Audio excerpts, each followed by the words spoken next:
ایمان والوں نے احزاب کو دیکھا، لشکروں کو دیکھا، پورا عرب پل پڑا تھا، چاروں طرف سے مدینے کو انہوں نے گھیرنے کی کوشش کی اور کہا کہ یک بار یہ حملہ کر کے ان کو ختم کر۔ ایک طرف باہر سے پورے عرب کے لوگ اکٹھے ہو کر لشکر کے لشکر لے کر مسلمانوں پر چڑھ دوڑے تھے، اور دوسری جانب اندر سے بھی امن نہیں تھا۔ جو منافقین ہیں وہی ان کو دعوت دینے والے تھے، وہی ان کو بلانے والے تھے، گویا کہ آستین کے سام۔ تو جب ہم پڑھیں گے تو ہمیں اندازہ ہوگا کہ مسلمانوں نے کیسے کیسے کٹھن اور مشکل حالات کا سامنا کیا ہے، تو اس سے ہمیں ایک انسپائریشن ملے گی، ایک موٹیویشن ملے گی۔ تو جب آپ اس راستے پر چلنا چاہیں گے، مشکلات ہوں گی اور پریشانیاں آئیں گی، تو پھر جب آپ کا جو حوصلہ پست ہونے لگے گا، تو یہ وہ واقعات ہیں جو آپ کے حوصلے کو بوسٹ کریں گے۔ یہ سورۃ الاحزاب ہے جو ہم پڑھیں گے۔ تو آپ نے فرمایا ایک ایسا دور آنے والا ہے جس میں ایسے فتنے آئیں گے کقطاع اللیل المظلم، جیسے اندھیری رات ہو۔ تو ایسے عالم کے اندر ہدایت جس شخص کو مل جائے اس سے بڑا خوش نصیب کوئی نہیں ہے۔ ہمیں پتہ ہی نہیں چل رہا ہم نے کیا کرنا ہے کیا نہیں کرنا، تو اس وقت یہ قرآن ہماری رہنمائی کرتا ہے، یہاں سے ہمیں ہدایت ملتی ہے۔ ہم جس کتاب کو پڑھنے جا رہے ہیں یہ بادشاہوں کے بادشاہ کی گفتگو ہے، اس کی کلام ہے۔ الحمدللہ رب العالمین والصلاة والسلام علی سید الانبیاء والمرسلین وعلی آلہ واصحابہ ومن تبعہم بإحسان الی یوم الدین، اما بعد۔ ہم سورۃ الاحزاب کا ترجمہ اور اس کی تشریح پڑھنے جا رہے ہیں۔ آج ہماری پہلی کلاس ہے۔ آج کچھ تمہیدی باتیں ہم کریں گے اور کل سے انشاءاللہ باقاعدہ ترجمہ شروع کر دیں گے۔ تو آج کی گفتگو ایک تو ہم ترغیب کے لیے ہے، اور دوسرا ہم سورۃ الاحزاب کا کچھ تھوڑا سا تعارف دیکھیں گے۔ قرآن پاک کی جو پہلی آیت ہے سورۃ البقرہ کی، الف لام میم ذالک الکتاب لا ریب فیہ ھدی للمتقین، وہ یہ ہے کہ یہ ایسی کتاب ہے جس میں شک نہیں، یعنی اس کے منزل من اللہ ہونے میں شک نہیں، اللہ کی کتاب ہونے میں شک نہیں۔ ایک چیز یہ ہے کہ اس کے اللہ کا کلام ہونے میں، اللہ کی کتاب ہونے میں کوئی شک نہیں ہے، اور یہ بہت بڑی بات ہے کہ یہ جو ہمارے پاس قرآن ہے یہ اللہ کا کلام۔ تھوڑا سا اگر ہم گہرائی میں جا کر سوچیں، چھوٹی بات نہیں ہے، بہت بڑی بات ہے۔ کائنات کے اندر، دنیا کے اندر واحد چیز جو ہمارے پاس موجود ہے جو براہ راست اللہ رب العزت سے متعلق ہے وہ قرآن ہے، یہ اللہ کی کلام ہے۔ باقی جتنی بھی کائنات کے اندر چیزیں ہیں وہ اللہ کی پیدا کردہ ہیں، مخلوق ہے، لیکن یہ اللہ کی کلام ہے۔ کتنا بڑا شرف ہے، کتنا بڑا اعزاز ہے کہ اللہ رب العزت نے اپنی کلام کے ساتھ ہمیں نوازا ہے۔ اور شیطان کسی قسم کا شک آپ کے ذہن کے اندر نہ ڈال دے، کوئی وسوسہ نہ ڈال دے۔ اللہ تعالیٰ فرماتے ہیں لا ریب فیہ، اس بارے میں کوئی شک نہیں۔ اگر کوئی شک ہے تو دل سے نکال دیں کہ کہیں یہ کچھ اور نہ ہو، کسی بندے کی بنائی ہوئی کلام نہ ہو۔ نہیں، یہ اللہ رب العزت کی کلام ہے۔ اور ایک معروف مقولہ ہے کہ کلام الملوک ملوک الکلام، کہ جو بادشاہوں کی گفتگو ہوتی ہے، جو بادشاہوں کی گفتگو ہوتی ہے وہ گفتگو کی بادشاہ ہوتی ہے۔ جو بادشاہ لوگ ہوا کرتے تھے نا، وہ باقاعدہ اپنے اولادوں کے لیے اتالیق رکھتے تھے، اساتذہ رکھتے تھے، تاکہ ان کی جو زبان ہے اس کو اعلیٰ معیار کی بنائیں۔ پتہ چلے کہ یہ کسی عام، جب وہ بات کرے تو پتہ چلے کوئی عام بندہ گفتگو کرنے والا نہیں ہے، وہ نپی تلی گفتگو کرتے، جو رائل فیملی کے لوگ ہوا کرتے تھے، جو شاہی خاندان کے لوگ ہوا کرتے تھے، باقاعدہ ان کو بولنا سکھانے کے لیے بہترین استاد رکھے جاتے، اتالیق رکھے جاتے، تاکہ وہ جو بھی بات اور گفتگو کریں اس میں فصاحت بھی ہو، اس میں بلاغت بھی ہو، اس میں حکمت بھی ہو، وہ جامع اور معنی بھی ہو، اس میں کوئی لغو بات بھی نہ ہو۔ تو اس تربیت کے نتیجے میں جب وہ بات کرتے، جب گفتگو کرتے، تو پتہ چلتا یہ عام گفتگو نہیں ہے۔ بادشاہوں کی جو گفتگو ہوا کرتی وہ گفتگو کی بادشاہ ہوا کرتی تھی۔ تو اللہ تعالیٰ تو پھر شہنشاہوں کا شہنشاہ ہے، بادشاہوں کا بادشاہ ہے، تو اللہ رب العزت کے کلام کے تو پھر کیا ہی کہنے ہیں۔ تو سب سے پہلی بات تو یہی ہے کہ ہم جس کتاب کو پڑھنے جا رہے ہیں یہ بادشاہوں کے بادشاہ کی گفتگو ہے، اس کی کلام ہے، اس کی آیات ہیں، فصاحت اور بلاغت کے اعلیٰ معیار پر ہیں، اس میں حکمت کے موتی ہیں۔ اور دوسری چیز لا ریب فیہ ھدی للمتقین، جہاں اس میں ادب ہے، اس کے اندر چاشنی اور مٹھاس ہے، اس میں لطافت ہے اور لذت ہے اس کے پڑھنے اور سننے کے اندر، وہیں پر اس میں ہدایت بھی ہے۔ تو جو گفتگو ہے اس کے اندر، کلام کے اندر جادو ہوتا ہے، یہ دلوں میں ایک خاص قسم کا سرور بھر دیتی ہے۔ تو جب عام گفتگو کی یہ حالت ہے تو اللہ رب العزت جو کائنات کے خالق اور مالک ہے، اس کے کلام کے اندر کیا مٹھاس ہوگی اور کیا اس کے اندر لذت ہوگی اور کیا اس میں چاشنی ہوگی۔ لیکن اس چاشنی کو سمجھنے کے لیے، اس تک پہنچنے کے لیے اس کو سمجھنے کی ضرورت ہے، ٹھیک ہے؟ وگرنہ ایک عام آدمی کے لیے تو کوئی عام عربی ہو اور قرآن کی آیت ہو ایک برابر ہے۔ بلکہ آپ لوگوں نے سنا ہوا ہے وہ ایک لطیفہ بھی کہ ایک بندہ عرب گیا اور اس کی کسی عرب کے ساتھ جو ہے وہ لڑائی ہو گئی، تو ظاہر اس نے بھی اس کو برا بھلا کہا ہوگا، اس نے بھی گالیاں نکالی ہوں گی، تو اس نے گالیاں عربی میں نکال لی ہیں۔ تو وہ بڑا متاثر ہوا کہ جناب عرب لوگ تو بڑے اخلاق والے ہیں، ان سے لڑو تو وہ آگے سے قرآن سناتے ہیں، حالانکہ وہ عربی میں گالیاں نکال رہا تھا۔ تو جتنا ہم اس کی گہرائی میں جاتے جائیں گے اتنا زیادہ ہمیں پتہ چلتا جائے گا اس کے اندر کیسے کیسے اللہ رب العزت نے مٹھاس اور اس میں ادبیت اور اس میں فصاحت اور اس میں بلاغت ہے۔ تو یہ ایک الگ چیز ہے کہ اس کے اندر اپنی ایک چاشنی اور ادبیت اور لطافت اور گہرائی ہے اور نکات ہے، اور دوسری طرف ہدی للمتقین، خالی کلام ہی نہیں ہے، خالی مزہ اور لطف ہی نہیں ہے جس طرح عام شعروں کے اندر خالی لطف ہوتا ہے اور اس کے اندر وہ چیز ہوتی ہے، اس کے اندر ہدایت ہے، ہدن ہدایت، رہنمائی اور روشنی۔ کل بات ہو رہی تھی پچھلی لیکچر کی کلاس کے اندر، ایک ساتھی نے پوچھا تھا کہ جناب جو دجال کے فتنے ہوں گے تو ان میں کیسے پتہ چلے گا ہمیں کہ کیا چیز صحیح ہے کیا غلط ہے؟ فتنے بڑے بڑے فتنے آئیں گے، تو ان فتنوں کے اندر پہچان حاصل کرنا کہ کیا صحیح ہے کیا غلط ہے، یہی ہدایت ہے، ٹھیک ہے؟ ہدایت کی کئی صورتیں ہیں، کئی شکلیں ہیں، یہ بڑا ایک وسیع لفظ ہے۔ ہم نے زندگی کیسے گزارنی ہے اللہ رب العزت نے بتایا، یہ بھی ہدایت ہے، ٹھیک ہے؟ ہمارے حقوق کیا ہیں، ہمارے فرائض کیا ہیں، یہ بھی ایک ہدایت ہے، ٹھیک ہے؟ اسی طرح سے جناب زندگی کا مقصد کیا ہے یہ معلوم کرنا، یہ بھی ایک ہدایت ہے، ٹھیک ہے؟ اور اسی طرح سے ہدایت کا ایک پہلو یہ ہے کہ جب آپ کو پتہ نہ چل رہا ہو کہ ہم نے کون سا جو اختیار ہے اس کو چننا ہے، کون سا کس آپشن کو لینا ہے، پتہ نہیں چل رہا، تو صحیح آپشن کا انتخاب کا پتہ چل جانا یہ بھی ایک ہدایت ہے۔ تو اللہ کے وسلم کی پیشگوئی کے مطابق جو ایک وقت آئے گا، اور وقت تقریباً آ چکا ہے اور آگے آنے والا اس سے بھی زیادہ گھمبیر ہے، آپ نے فرمایا کہ جو فتنے ہیں وہ اس طرح سے ہوں گے کقطع اللیل المظلم، جیسے اندھیری رات ہوتی ہے، اندھیری رات کے گھٹا ٹوپ ٹکڑے ہوں جہاں ہاتھ کو ہاتھ سجھائی نہیں دیتا، پتہ ہی نہیں چلتا، جب اندھیرا وہ پتہ نہیں چلتا مشرق کدھر ہے، مغرب کدھر ہے، ہم نے کدھر جانا ہے کدھر نہیں جانا، آگے کوئی گھڑا تو نہیں ہے، آگے کوئی دیوار تو نہیں ہے، کوئی پتھر تو نہیں جسے ٹھوکر لگ جائے۔ جب انتہائی اندھیرا ہوتا ہے کچھ نظر ہی نہیں آتا، تو آپ نے فرمایا ایک ایسا دور آنے والا ہے جس میں ایسے فتنے آئیں گے کقطع اللیل المظلم، جیسے اندھیری رات ہو، اندھیری رات کے گھٹا ٹوپ ٹکڑے ہوں۔ تو ایسے عالم کے اندر ہدایت جس شخص کو مل جائے اس سے بڑا خوش نصیب کوئی نہیں ہے کہ ہمیں پتہ ہی نہیں چل رہا ہم نے کیا کرنا ہے کیا نہیں کرنا، تو اس وقت یہ قرآن ہماری رہنمائی کرتا ہے، یہاں سے ہمیں ہدایت ملتی ہے۔ جو قرآن کے ساتھ تعلق کو بناتا ہے، قرآن کو پڑھتا ہے، اس کو سمجھتا ہے، اسے ایک اللہ تعالیٰ بصیرت عطا کر دیتے ہیں، اسے نور اور روشنی عطا کر دیتے ہیں جس سے وہ پہچانتا ہے کیا غلط ہے کیا صحیح ہے، اسے کیا ملتا ہے، فرقان، فرق کرنے والی کسوٹی اس کے ہاتھ میں آ جاتی ہے۔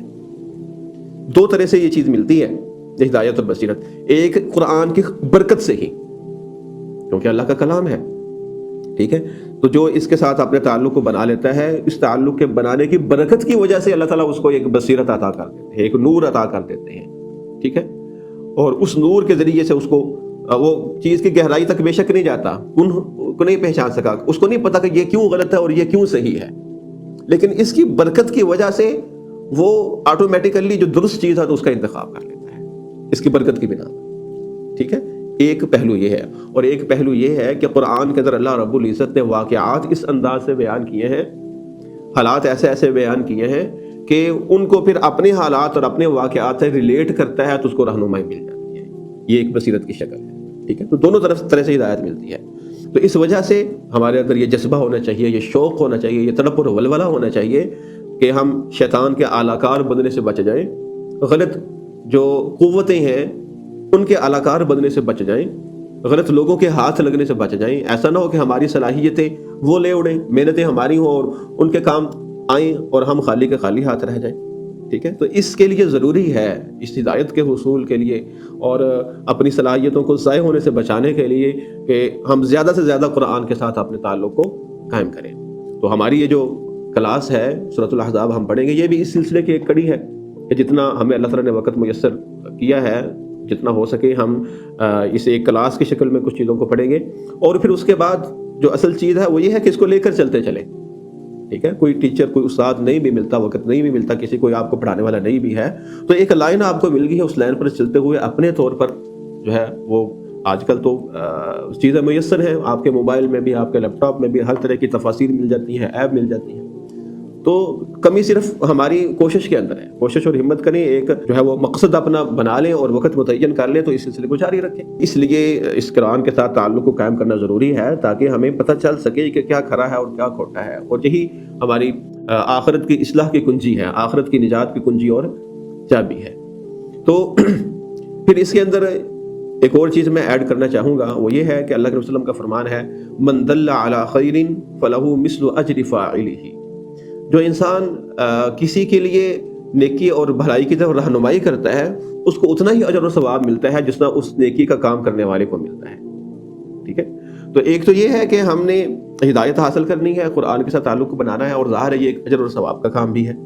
ٹھیک ہے، تو اگر ہمارے ذریعے سے کوئی اور لوگ بھی ہمارے ساتھ جڑ جائیں تو جتنا ثواب ان کو ملے گا اتنا ہی ہمیں بھی ملے گا. تو اس لیے میں ترغیب دینا چاہتا ہوں کہ آپ میں سے ہر ساتھی، ہر دوست اپنے ساتھ ایک کم از کم دوست کو لے کر آئے. بھائی ہو سکتا ہے، اس کا کوئی رشتہ دار ہو سکتا ہے، کوئی بھانجا بھتیجا ہو سکتا ہے، کزن ہو سکتا ہے، کوئی کلاس فیلو پرانا ہو سکتا ہے، کوئی کلیگ ہو سکتا ہے، کوئی محلے دار ہو سکتا ہے. ٹھیک ہے، ایک کم از کم دوست کو ساتھ لے کر آئیں، وہ آپ کے لیے صدقہ جاریہ ہوگا. بالفرض بعض اوقات بندے کی مجبوری بن جاتی ہے، کلاس چھوڑنا پڑ جاتی ہے، ہو سکتا ہے آپ چلے جائیں، وہ پڑھتا رہے، تو آپ نہیں ہوں گے، آپ کو اجر ثواب ملتا رہے گا. تو یہ ایک ہمارے لیے ایک بہت بڑا انسینٹیو ہے. تو نیکی کرنے والے کو جتنا ثواب ملتا ہے اتنا ہی اس کو اس رستے پر لے کر آنے والے کو اجر اور ثواب. یہ تو کچھ ترغیب کے لیے کچھ باتیں تھیں، اور کہنے کے لیے بہت کچھ ہے، لیکن وقت کے پیش نظر اسی پر اکتفا کرتے ہیں. اگلے اس کے جو سیگمنٹ ہے اس کی طرف چلتے ہیں. یہ سورۃ الاحزاب ہے جو ہم پڑھیں گے. احزاب حزب کی جمع ہے. حزب کہتے ہیں گروہ کو. ٹھیک ہے، پارٹی، گروہ، اس کی جمع احزاب، بہت سارے گروہ. اس سورت کے اندر ایک آیت ہے، وَلَمَّا رَأَى الْمُؤْمِنُونَ الْأَحْزَابَ قَالُوا هَذَا مَا وَعَدَنَا اللَّهُ وَرَسُولُهُ وَصَدَقَ اللَّهُ وَرَسُولُهُ وَمَا زَادَهُمْ إِلَّا إِيمَانًا وَتَسْلِيمًا. جب ایمان والوں نے احزاب کو دیکھا، لشکروں کو دیکھا، تو انہوں نے اس رد عمل کا اظہار کیا. تو یہاں پر احزاب، یہ جنگ احزاب ہوئی تھی، اس کو جنگ خندق بھی کہا جاتا ہے، جب پورا عرب نبی صلی اللہ علیہ وسلم پر اور آپ کی جماعت پر پل پڑا تھا. ٹھیک ہے، چاروں طرف سے مدینے کو انہوں نے گھیرنے کی کوشش کی اور کہا کہ یک بار یہ حملہ کر کے ان کو ختم کر دیں. ٹھیک ہے، تو اس احزاب کے لفظ سے اس سورت کا نام احزاب ہے. تو اس کے اندر کیا چیزیں، کیا مضامین ہیں، یہ اس کا جو شان اپنا وقت نزول ہے وہ یہی جنگ احزاب ہوئی ہے 6 ہجری، اس کے بعد کا اوقات ہے. کچھ آیات اس سے پہلے کی ہیں، کچھ بعد کی 5 اور 6 ہجری کے آس پاس اس سورت کا نزول ہوا ہے. تو اس میں پہلے تو کچھ رسوم و رواج تھے عرب کے اندر جو غلط تھے، ان کی بےخونی کی گئی ہے، ان کو ختم کیا گیا ہے. ایک تھا ان میں جو متبنہ ہے. متبنہ سمجھتے ہیں؟ ہاں، لے پالک. ٹھیک ہے، منہ بولا بیٹا. متبنہ ہمارے اندر بھی، ہم بھی مطلب ہے کہ جن کو اولاد نہیں ہوتی تو کسی کو بچہ لے کر پال لیتے ہیں کہ یہ جو ہمارا لے پالک ہے. ٹھیک ہے، اس کو عربی میں متبنہ کہا جاتا ہے. تو کچھ خرابیاں تھیں متبنہ کے سلسلے میں اللہ کے نبی کے دور میں، تو ان کو ختم کیا گیا ہے، اور وہ خرابیاں ہمارے معاشرے کے اندر بھی موجود ہیں. ٹھیک ہے، تو ان کو ختم کیے جانے کی ضرورت ہے. مثال کے طور پر جو متبنہ ہے، ظاہر ہے وہ آپ کا نسب نہیں ہے. ٹھیک ہے، میں اگر کوئی لے پالک بیٹا کسی کا لے لیتا ہوں، اس کو پالتا ہوں، تو وہ میرا نسبی بیٹا نہیں ہے، وہ حقیقی بیٹا نہیں ہے. تو اس کا کیا مطلب؟ اس کا مطلب یہ ہے کہ میں جو اس کا نسب ہے اس میں اپنا نام نہیں لکھوا سکتا. یہ نسب کے اندر ہیر پھیر کہلائے گا. ٹھیک ہے، اس سے اللہ کے نبی نے منع کیا ہے. پھر جناب والا ذکر شروع ہو گیا جنگ احزاب کا. جنگ احزاب کے اندر انتہائی کٹھن حالات تھے مسلمانوں کے لیے. ایک طرف باہر سے پورے عرب کے لوگ اکٹھے ہو کر لشکر کے لشکر لے کر مسلمانوں پر چڑھ دوڑے تھے. ٹھیک ہے، اور دوسری جانب اندر سے بھی امن نہیں تھا. جو منافقین ہیں وہی ان کو دعوت دینے والے تھے، وہی ان کو بلانے والے تھے، گویا کہ آستین کے سانپ پیچھے تو جب ہم پڑھیں گے تو ہمیں اندازہ ہوگا کہ مسلمانوں نے کیسے کیسے کٹھن اور مشکل حالات کا سامنا کیا ہے. تو اس سے ہمیں ایک انسپائریشن ملے گی، ایک موٹیویشن ملے گی. ہم جو چھوٹے چھوٹی مسائل کو دیکھ کر گھبرا جاتے ہیں اور پریشان ہو جاتے ہیں، تو جب ہم یہ چیزیں پڑھیں گے تو ہمیں پتہ چلے گا اللہ کے طریقے کا، اور یہ کہ ایسے حالات میں کس بندے کا کیا رد عمل ہوتا ہے. ایمان والوں نے کیا رد عمل دیا اور جو منافقین تھے انہوں نے کیا رد عمل دیا. جب ہم یہ پڑھیں گے تو ہمیں اپنے آپ کو اینالائز کرنے میں مدد ملے گی کہ مشکل کے آنے پر ہمارا رد عمل کیا ہوتا ہے، ہمارا شمار کن کے اندر ہوتا ہے. ہمارا رد عمل منافقین والا ہے یا جو ایمان کے اندر مضبوط تھے ان کا ہے. اللہ کے وسلم سے سوال ہوا کہ ای الناس اشد بلاء، اللہ کے نبی سب سے زیادہ آزمائشیں، مشکلات اور پریشانیاں کس پر آتی ہیں؟ تو آپ نے فرمایا الانبیاء ثم الامثل فالامثل، سب سے زیادہ مشکلات انبیاء پر آتی ہیں. تو گویا کہ یہ تو ایک مصائب اور مشکلات کا آنا، یہ تو گویا ایک پیمانہ ہے کہ آپ اللہ کے قریب ہیں. اس بندے کو مصائب کے آنے سے پریشان ہونا چاہیے جس کا آخرت پر ایمان نہیں ہے، اور جس بندے کا آخرت پر ایمان ہے وہ مشکلات کے آنے سے گھبراتا نہیں ہے. اس کے ایمان میں اضافہ ہوتا ہے، اس کو تسلی ہوتی ہے کہ میں انبیاء کے رستے پر ہوں. ٹھیک ہے. اور جو دنیا ہے الگ روح سجن المؤمن، مومن کے لیے قید خانہ ہے، وجنت الکافر، اور کافر کی جنت ہے. اس لیے کہ اللہ رب العزت ان کے ذریعے، مصائب اور مشکلات کے ذریعے انسان کو کندن بناتے ہیں، انسان کو سنوارتے ہیں، اس کو مضبوط بناتے ہیں، اس کو معیاری بناتے ہیں. اور مصیبت کا نہ ہونا، مشکل نہ ہونا، یہ تو بندے کو سوچنا چاہیے کہ پتہ نہیں میرے اندر کیا خامی ہے کہ جس کی وجہ سے جو ہے وہ میں ایسے حالات سے دوچار نہیں ہوں، کچھ مشکلات نہیں ہیں اور کچھ ایسی چیزیں نہیں ہیں. تو جب آپ اس رستے پر چلنا چاہیں گے، مشکلات ہوں گی اور پریشانیاں آئیں گی، تو پھر جب آپ کا جو حوصلہ پست ہونے لگے گا، تو یہ وہ واقعات ہیں جو آپ کے حوصلے کو بوسٹ کریں گے، آپ کو بتائیں گے یہ تو کچھ بھی نہیں ہے. ٹھیک ہے. تو یہ مطلب ہے کہ اس صورت کے اندر یہ چیزیں ہیں. جنگ احزاب کا تذکرہ ہے کہ کیسے کیسے حالات سے دوچار ہونا پڑا، اس میں ہمارے لیے بہت سارے اسباب ہوں گے. اور پھر غزوہ احزاب کے بعد مدینہ سے کچھ لوگوں کو بنو قریظہ کو نکالا گیا، غزوہ بنو قریظہ جسے کہتے ہیں. ٹھیک ہے. تو اس کا کچھ ذکر ہے. اور اس کے بعد پھر ازواج مطہرات، ان کے لیے کچھ ہدایات ہیں. ٹھیک ہے.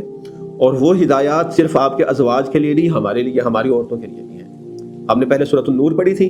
ٹھیک ہے. اس کے اندر کچھ ایسی چیزیں تھیں جو معاشرے کو اخلاقی لحاظ سے عفت والا، ایک عزت والا بنانے کے لیے ضروری ہے. ان کا ذکر تھا. جو معاشرے کے اندر بے حیائی ہے اور معاشرے کے اندر جو بے راہ روی ہے، اس کو ختم کرنے کے لیے بہت ساری ہدایات ہم نے سورۃ النور کے اندر پڑھی تھی. ٹھیک ہے. تو اسی تناظر میں ہم نے کہا تھا کہ دوبارہ ہماری کلاس ہوئی تو سورہ احزاب پڑھیں گے.